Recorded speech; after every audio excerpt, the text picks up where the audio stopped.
도쿄전력이 해고염수 2차 방류를 위한 준비 작업을 시작했습니다.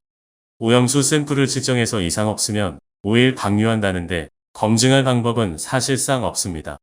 이미 방사성 물질 4종이 검출됐는데 문제없다는 소리만 짓걸립니다. 술은 마셨지만 음주운전은 아니다라는 역대급 개소리가 생각나네요. 유인촌 문화체육관광부 장관 후보자는 자우림 김윤아 씨를 향해 공개적 표현에는 신중해야 한다고 밝혔다고 합니다. 일본의 잘못된 행동을 비판했다고 국민의힘과 정부에서 연예인을 향해 저격하는 이 현실이 어처구니 없습니다. 마치 일본 식민지에서 사는 기분입니다. 친일 매국노가 너무 많습니다. 국제통화기금 IMF에 따르면 지난해 한국의 GDP 대비 가계부채 비율은 108.21%를 기록해서 세계 2위. 비금융 기업 부채 비율은 지난해 173.6%로 증가폭 세계 2위. 가계와 기업을 합한 민간 부채 비율은 281.7%로 세계 2위를 기록했다고 합니다.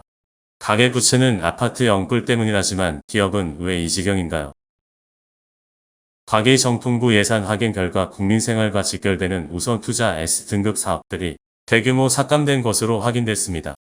해저 지진, 기후변화 대응 예산을 무려 80% 삭감하는 등 우선투자 사업 35개 가운데 13개 예산이 올해보다 줄었습니다.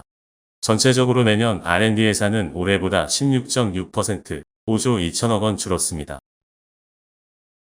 홍익표 더불어민주당 원내대표는 오는 6일 국회 본회의에서 예정된 이균용 대법원장 후보자 임명 동의안 표결에 대해 인사청문회 결과에 따라 부적절한 인물이라면 부결하는 게 맞다고 밝혔습니다. 이 후보자의 인사청문회 중 가장 많이 한 대답은 모르겠다와 죄송하다입니다.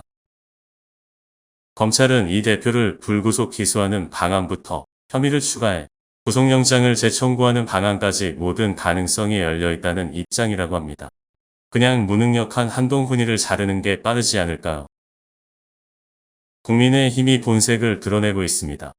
일방적이고 위법적으로 청문회가 의결됐다고 불참을 고려한다는데요. 김행 후보자가 지금까지 나온 증거만으로도 수사 대상이라는 것은 국민의힘도 아는 듯합니다. 여가위는 지난달 27일 민주당 단독으로 전체회의를 열어 오는 5일 김 후보자 인사청문회를 열기로 의결했습니다. 정부가 일제 강제동원 배상 확정 판결에 대한 해법으로 지난 3월 6일 제3자 변제안을 발표한 지 약 7개월이 지났지만 현재까지 일본 기업의 참여는 없는 것으로 확인됐다고 합니다. 당시 정부는 한일 민간의 자발적 기여를 통해 재원을 마련하겠다고 했습니다.